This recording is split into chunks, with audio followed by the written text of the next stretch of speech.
Welcome to Fashion Reverie Talks. I'm Tiana Ibrahimovic. And I am Cicily Daniels. Fashion Reverie takes you from the front lines of fashion to the front row. All of Fashion Reverie Talks segments are based on published content found on fashionreverie.com. So remember, if you want more information on the segments, go to fashionreverie.com. And if you like this episode, don't forget to subscribe and hit the like button on this episode on YouTube. In this episode, we are so excited to have fashionreverie.com Associate Editor Kristopher Fraser here to speak about his new article, The Demise of Fashion Publishing. I missed you, Tiana. This is our first time together on this season. It's great for me to be back. That said, let us start with our fashion news. All of our news segments are based on the fashion news alerts found on fashionreverie.com. And I am going to start with our first news segment. It is about Ashley Graham's new collection. Ashley Graham's and JCPenney have a new collection together, and it is a moment where Ashley Graham is showing that curvy girls can do it all. So as a curvy girl, shout out for that. She has a new collection. She's been a catalog model actually for JCPenney for many years. And now she is adding a fashion collection. And she said she wanted to make this collection for the everyday woman who wants to feel confident, feel bold, and push the limits. And she's excited playing with hemline, showing off cleavage, giving some crop tops, some things that she says you wouldn't usually find in a classic plus size collection. And so she says that, bodies are different, and she wants to be designing for a lot of different types of women. Her first collection is retailing from between $30 and $280 and is now at JCPenney stores and jcpenney.com. Incredible. Ashley's kind of back. I've seen her on the runway in Paris too. So it looks like she took a short break, but she's back. And good move on JCPenney. Well, another icon, Celine Dion, keeps her name in the press for over 3 decades. And so currently she's the face of Charlotte Tilbury's and stars and in the new brand's 2025 holiday campaign. So she's seen on stage in feathers and sequins with the new fragrance, Star Confidence, which is the scent is a warm mix of blackcurrant, oak moss, and patchouli, and it is in a glittering golden bottle.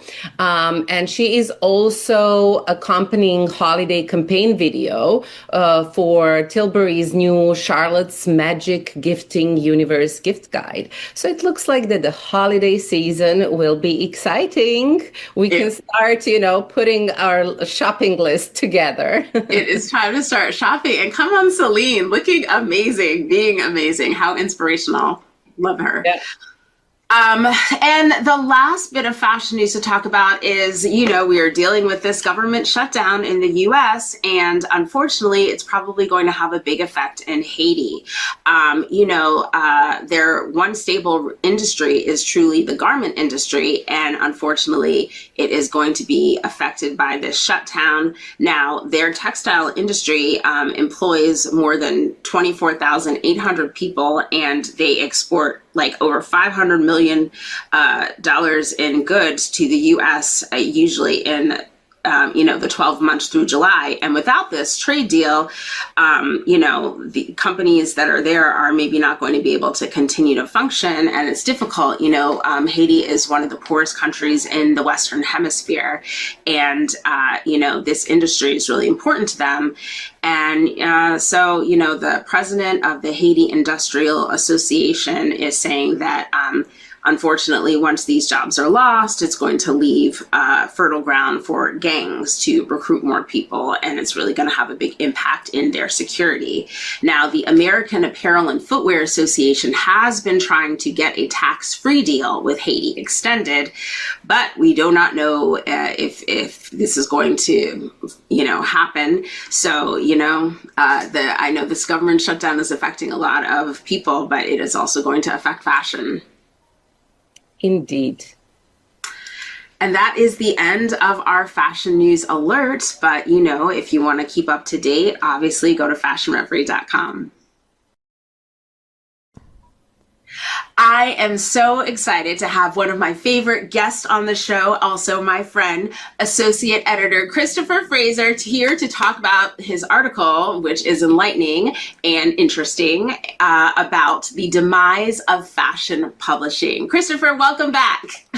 Hey, Cicily, I had fun filling in for you. My hair wasn't that laid, though. I know you're wonderful as always.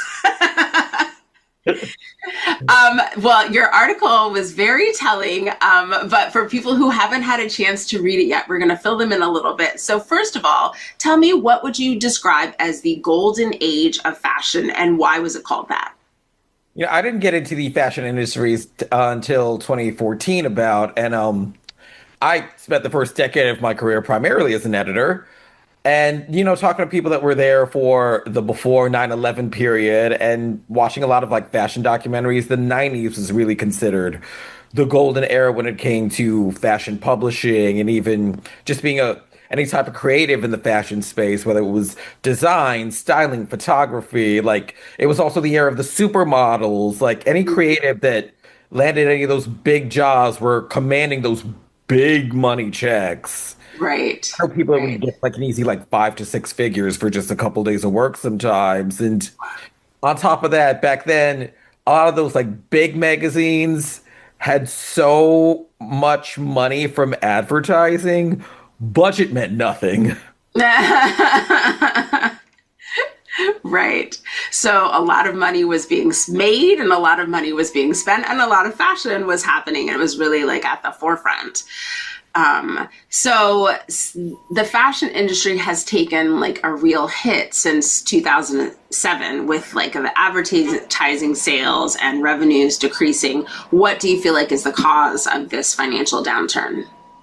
Well, like everything back during the '07, '08 recession, fashion, of course, and advertising media, it all took a hit. Like every other industry, from finance to even blue collar jobs like construction, like it was not a good time for America economically. It was the Mm-hmm. worst economic crisis America had seen since the Great Depression. The advantage with '07, '08 compared to the 1930s was now that there's stronger social safety nets in place like Medicare, SNAP, food stamps, cash assistance, things like that, that helped America not and your average worker not spiral down as bad into the depths of poverty as people did during the Great Depression of the 1930s. But still, like everything, fashion was impacted. Like Mm-hmm. magazines were losing hundreds of ad pages, which meant millions of dollars in revenue lost. And Right. even going further back than that, like post 9/11, New York was just not the same economically for a while either. Mm-hmm. Had an impact on the fashion industry, and even once it recovered, now came this global economic hit again that was just affecting everything. Mm-hmm. Now, you mentioned a little bit, but specifically, there were some great fashion magazines that have folded since this downturn, namely DNR, Essential Homme, Men's Vogue, Cookie, and Teen Girl, and many others. Could you talk about specifically about the magazines and the impact? But yeah, what we saw in '07, '08 was Condé Nast had cut a lot of publications. I think Cookie was one of their publications they had cut. And then they just started shifting more of their focus to like the flagship titles like Vogue, Vanity Fair, The New Yorker, which you still see today. Because those are still, even despite like the decline in magazine revenue advertising, those are still some of the biggest money makers between events, branding, digital uh, properties and things like that. DNR was essentially the menswear version of Women's Wear Daily. And circa that Great Recession period, DNR had folded and they just folded menswear coverage into Women's Wear Daily. So they just gave Women's Wear Daily a menswear section now. So it was all just one big trade business to business type title. Mm-hmm. Mm-hmm. And then a lot of like the teen magazines, like I think it was Cosmo Girl was one of the ones that folded. Um, Teen Vogue still persisted on in print for a very long time, but a couple years ago they had went digital only because we know most of these kids nowadays are just really online or on TikTok or something, not picking up print issues. But Teen Vogue is still a very successful property for their parent company, Condé Nast, which also obviously owns Vogue and those aforementioned publications I had said, like the New Yorker Vanity Fair. But couple years ago, we also saw Glamour close their print issue, which was surprising because at one point that was I think had like the second most ad pages or something after Vogue, or it was like the second most biggest revenue generator in terms of magazine ad dollars. Sure, Yeah, so sure. they were like a magazine kingpin, and then to see them just cease print entirely, but they still do have Glamour.com, which is still a Condé Nast property. So it seems like some of the diversity. I had a Glamour subscription. You're right, and that was it. There were always good. That was a stacked magazine. I Yes, remember when Michelle Obama was on the cover. I loved Glamour. So yeah, I feel like we lost some diversity in the magazines. With the kind of the downturn, and then also that the trend toward digital. So talking about that, how do you feel like the social media and the internet is contributing and decreasing these ad sales and affecting viewership? There was a post I saw a couple years ago from Philip Picardi, who was the founding editor-in-chief of Them, which is a LGBT-focused Condé Nast publication. And before that, he was I think chief content officer for Teen Vogue and maybe Allure, but he oversaw several Condé Nast publications during his time in journalism at Condé Nast. And he had mentioned how um, these social media companies like Facebook started encouraging magazines to like do more social media, and instead of hiring more like editors for written content and focusing on print, to hire social media managers and social media directors and things like that, and completely just pull money away traditional print revenue and print product like things like print production like shoots and stuff in lieu of doing more things for social media, doing more content for social media. And now you see when these like big brands do advertise with these publications, it's no longer just like, oh, a print advertisement. They want like a full, basically creative ad package. Like they want like to be on a certain number of celebrities for the print shoots, and then that'll also be stuff that'll go in their social media channels.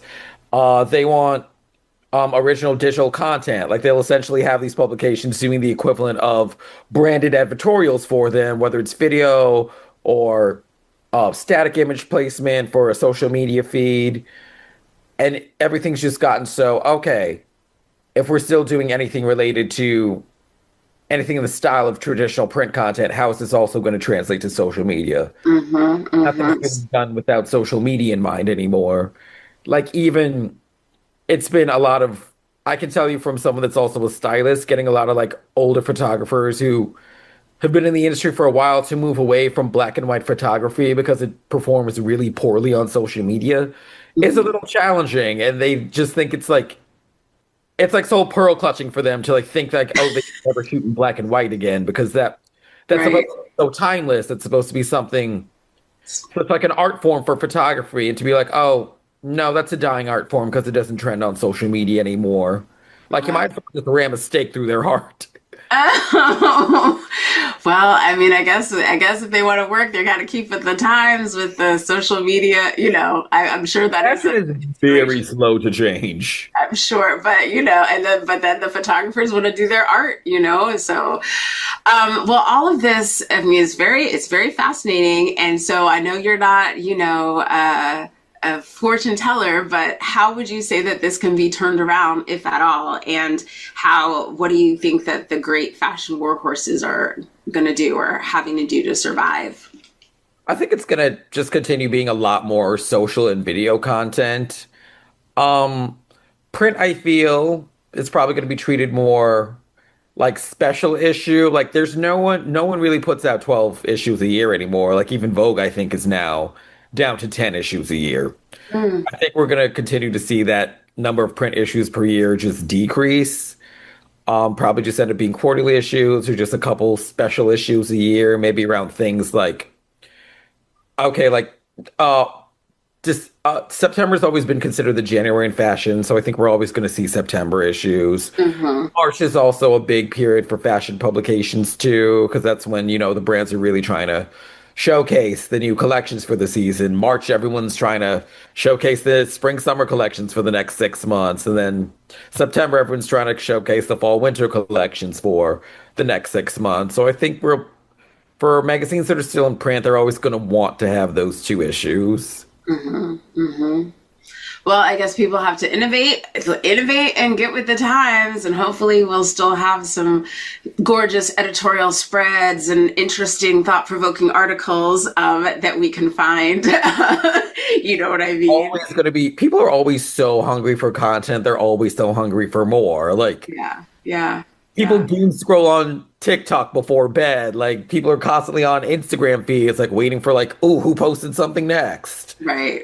Well, I guess that hunger for content's never going anywhere. So I think it's just a matter of adaptation. Adaptation and innovation. So, if you're on that side of the business, you know what I'm saying? Stay sharp. Stay frosty. Well, Kristopher, I adore you. And please, if you haven't had a chance, it is worth a read. Very informative, very interesting to check out Kristopher's article. Thank you so much for joining us this week and for speaking to me. Always a pleasure. See you, Cicily. All right. Bye, babe. Well, viewers, that's it for this episode of Fashion Reverie Talks. We would like to thank our associate editor, Kristopher Fraser, for appearing on this episode. And for information on these and other stories, go to fashionreverie.com. Don't forget to hit the like and subscribe button. Thanks for watching, and we'll see you next time.